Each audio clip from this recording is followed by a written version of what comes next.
우리 하나님과 우리 주 예수 그리스도로부터 은혜와 평강이 여러분 모두와 함께 하시기를 바랍니다.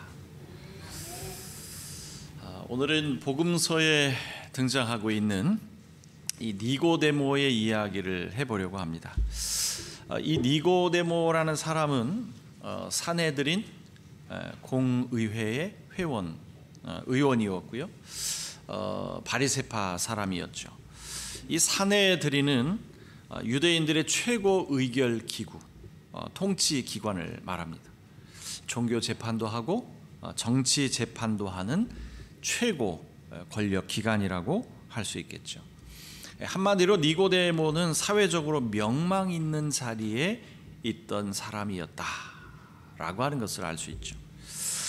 그리고 그는 바리새파 사람이었는데요.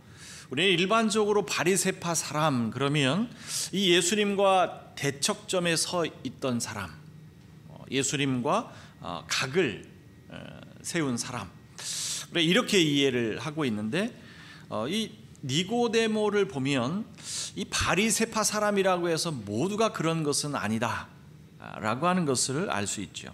그러니까 이 바리새파 사람들 중에도 예수님께 호의적인 사람이 있었다라는 거죠. 그 대표적인 사람이 바로 이 니고데모라는 사람이고요.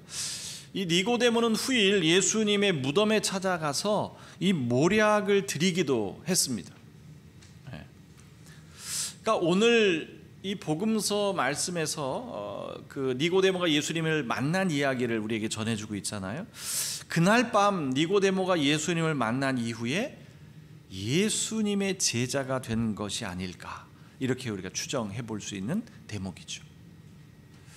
하지만 이 니고데모와 예수님과의 첫 만남은 그리 아름다운 것만은 아니었죠. 어느 날 밤 니고데모가 예수님께 찾아왔어요.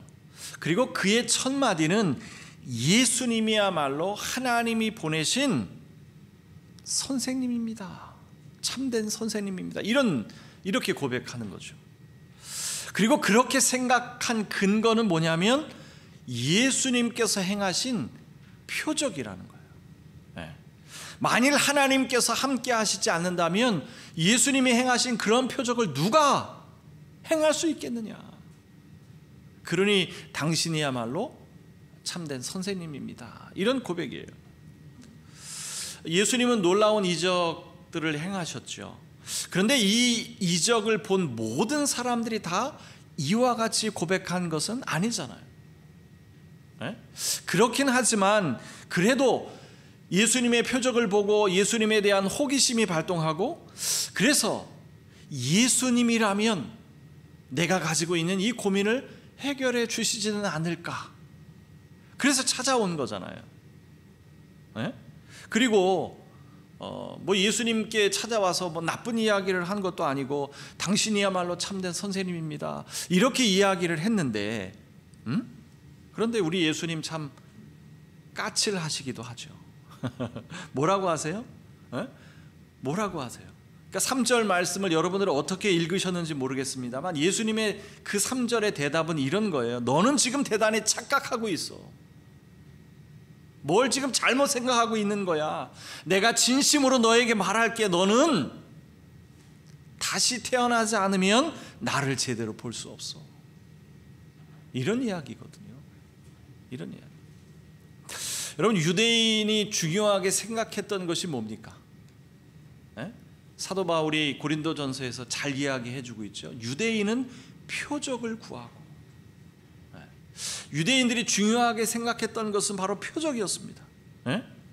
니고데모도 예수님께 찾아온 이유도 바로 예수님이 행하셨던 그 표적 때문이고, 저런 표적을 행하시는 분이라면 나의 고민을 해결해 주시지 않을까, 그런 생각 때문에 찾아온 거예요. 그렇게 우리가 추정해 볼 수 있는 거죠. 물론 오늘 본문에서 그런 내용을 담고 있지는 않지만 충분히 그런 개연성이 있죠. 그런데 그 표적 이야기를 했더니 자신의 고민은 이야기해 보지도 못하고 지금 면박을 당하고 있는 거잖아요. 너는 지금 잘못 생각하고 있는 거야. 뭘 착각하고 있는 거지. 그래서 이 니고데모의 이야기는 예수님의 이야기로 인해서 갑자기 다시 태어남, 혹은 거듭남, 또 다른 말로 하면 중생이라고 하는 주제로 둔갑해버리죠. 네? 여러분, 니고데모 이야기를 하면 늘 따라다니는 게 있잖아요. 거듭남. 네?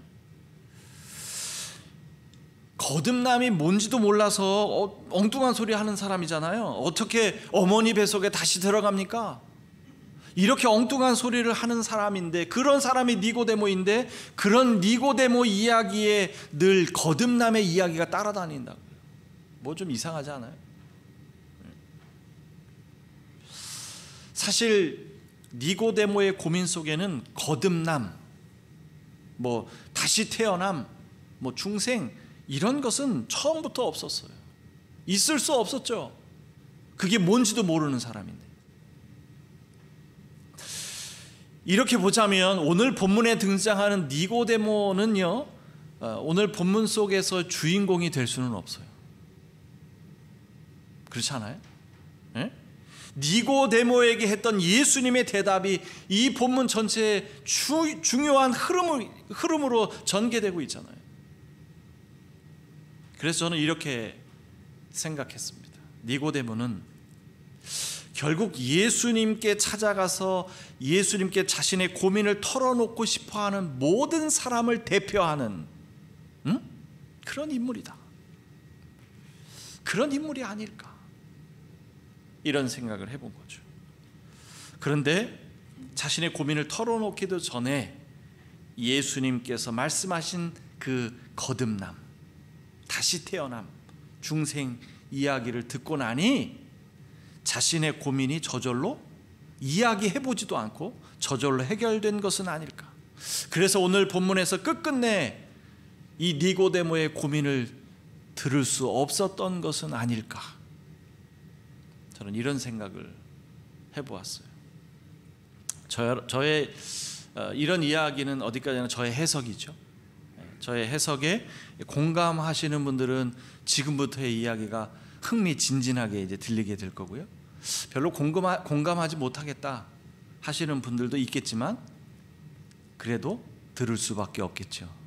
이 자리에 앉아 계시니까요. 네, 뭐라고 떠들어대는지 한번 드러나 보시죠.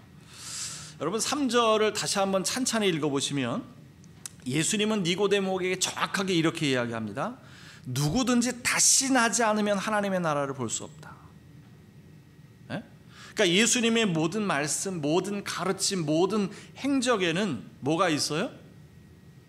하나님의 나라가 있습니다. 하나님의 나라가 있어요. 그것을 위해서 오신 분이니까요. 그런데 다시 나지 않으면 하나님의 나라를 제대로 볼 수 없다, 이렇게 말씀하시죠. 그래서 오늘은 이 하나님의 나라, 그 중요한 주제를 잠시 내려놓고 다시 태어남, 거듭남, 중생에 관한 이야기를 할 수밖에 없죠. 그걸 알아야 하나님의 나라를 볼 수 있다고 하시니까. 네? 그래서 여러분에게 물어볼게요. 거듭남이 뭡니까? 다시 태어남이 뭐죠? 중생이 뭐예요? 여러분, 우리가 많이 들어보셨을 거 아니에요. 네? 영어로는 뭐 born again 뭐 이렇게 이야기하죠. 네? 뭘까요? 거듭남의 비밀이라고 해서 이단 사상들이 많이 우려먹는 주제이기도 하죠. 뭐 비단 이단의 교주들뿐만 아니라 우리 정통 교회 안에서도 이 거듭남에 대한 이야기를 하는 사람들이 굉장히 많아요. 그리고 마치 그 이단 사상 그 교주들이 이야기하는 것과 같은 그런 유사한 이야기를 하는 사람들이 많습니다. 그러니까 거듭남의 원리가 따로 있고 그런 원리를 자신만 아는 것처럼 떠들어대는 사람들이 있다고요. 안 들어보셨어요? 그럼 거듭남이 뭐예요? 그 거듭남의 비밀이라고 하는 게 도대체 뭐죠? 네? 여러분, 예수님께서 니고데모에게 말씀하신 것처럼 예수님은 우리가 거듭나지 않으면 하나님의 나라를 제대로 볼 수 없다, 이렇게 말씀하셨죠. 그런데 예수님은 모든 이들이 하나님의 나라를 알 수 있고 모든 사람들이 하나님의 나라를 볼 수 있고 하나님의 나라를 경험할 수 있도록 가르치시고 선포하셨잖아요. 그런데 그 하나님의 나라를 볼 수 있게 하는 그 거듭남의 원리라고 하는 것이 왜 특정한 사람들만 알아야 합니까? 왜 그래야 하죠?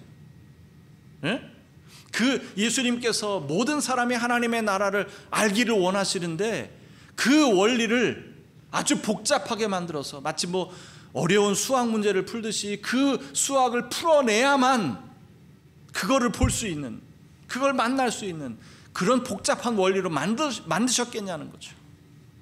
그러셨을까요? 만약 그러셨다면 왜 그렇게 하셨을까요? 그럴 이유가 없잖아요. 그럴 이유가 없다고. 그러니 누군가가 거듭남의 원리 나만 아는 것처럼 그렇게 떠벌리는 사람이 있으면 그건 사입이죠. 사입이죠.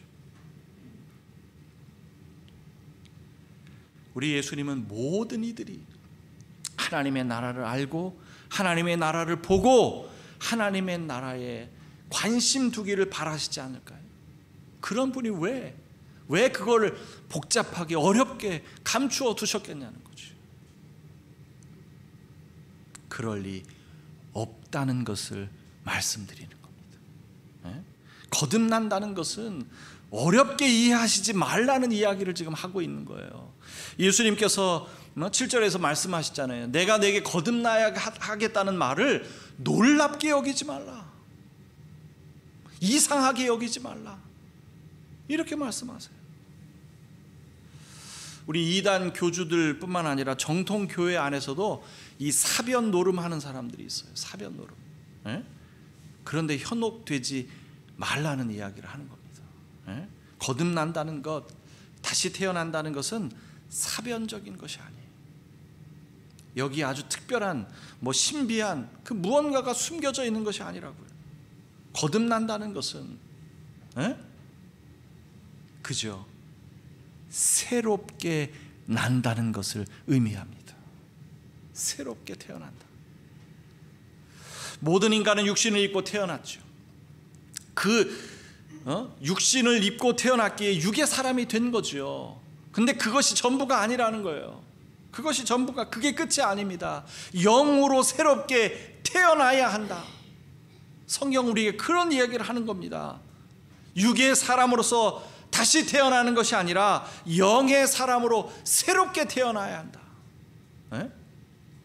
니고데모는 이 말을 이해하지 못해서 어떻게 어머니 뱃속으로 다시 들어갑니까? 이렇게 반문했던 거잖아요. 그러니 육의 사람으로 다시 태어나라는 것이 아니라, 그래서 이 다시 태어난다는 말을 우리가 지금 잘못 이해하고 있는 거예요. 잘못 번역을 한 거예요.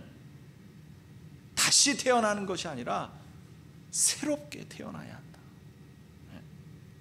성령으로 태어난 사람, 성령께 인도함을 받는 사람으로 새롭게 태어나야 한다. 이런 말씀이죠. 여러분, 영어 성경도 그렇고 우리말 성경도 그렇고 뭐라고 번역을 했어요? 이 표현을 거듭난다, 다시 태어난다. 영어는 born again, 다시 태어난다는 뜻이잖아요. 이렇게 번역을 했어요. 그래서 우리에게 이 오해를 하게 만들었는데, 루터는요, 이 독일어 성경을 번역을 할 때 이 부분을 뭐라고 번역했냐면 새롭게 태어난다, 이렇게 번역했어요. 새롭게 번역. 저는 이 번역이 더 적절한 번역이라고 보는 거죠. 왜 그러냐면 원문을 보면 위로부터 태어난다 이렇게 되어 있거든. 다시 태어난다도 아니고 새롭게 태어난다도 아니에요. 직역하자면 위로부터 태어난다, 이게 정확한 번역입니다. 근데 그 위로부터 태어난다는 게 무슨 의미예요? 다시 태어난다, 육으로 다시 태어난다, 그런 의미가 아니라 새롭게 태어난다는 의미라는 거죠. 성령으로 새롭게 태어나는, 육으로 다시 태어날 수는 없으니 성령으로 새롭게 태어나야 한다, 이런 의미를 담고 있는 거라고요. 여러분, 니체가 우리는 매일 새롭게 태어나야 한다, 이런 말을 했어요. 매일 새롭게 태어나야 한다. 새로운 삶을 원한다면 기존의 낡은 사고방식을 산산조각내고 사정없이 부셔버려라. 그리고 매일 새롭게 태어나라, 이렇게 말했어요. 니체의 말은 예수님의 말씀과 결은 다르지만 맥을 같이 하는 부분이 분명히 있습니다. 여러분, 우리의 생활 양식이나 가치관, 인생관 대부분은요, 자신의 경험을 통해서 만들어진 것이 아니라 사회나 주변 사람들의 영향에 의해서 만들어지는 것이 대부분일 수 있어요. 잘 생각해 보세요. 내가 가지고 있는 인생관, 내가 가지고 있는 가치관이라고 하는 것이 정말로 내가 원하는 것인가? 아니면 주변 사람들이 그렇게 생각하니까, 주변 사람들도 다 그 길을 가고 있으니까 나도 그 길을 가야 할 것 같고, 나도 그렇게 생각해야 할 것 같고, 나도 그렇게 살아야 할 것 같아서 살고 있는 것은 아닌지 생각해 보라고. 우리가 만약 그 군중 속에서 다수를 따라서 같은 길을 가고 같은 생각을 하고 같은 삶을 살아가고 있다면 그것은 자신의 영혼을 빼앗기는 삶이다. 니체는 이렇게 말했어요. 군중 속에 오랜 시간 머물면 자기 자신을 잃어버리게 된다. 여러분, 우리 사회가 만들어준 이 성공한 사람이라는 게 어떤 사람입니까? 에? 공부 열심히 해서 좋은 대학에 가고 좋은 직장에 취직하고, 돈 잘 버는 직장이죠. 좋은 배우자 만나서 결혼하고 점점 더 집을 넓혀가는, 좋은 옷 입고 좋은 차 타면, 그러면 성공한 사람 아니에요? 맞다고 지금 대답하시죠? 이런 삶이 정말로 내가 원하는 삶일까요? 내가 원하고 바라고 소망하는 삶일까요? 정말로? 물론 그럴 수 있죠. 더러는 정말 그런 삶이 내가 원하는, 내가 꿈꾸는, 내가 소망하는 삶이다, 이렇게 생각하는 사람이 있을 수 있겠죠. 그런데 이 세상 살고 있는 모든 사람들이 다 그걸 원한다고?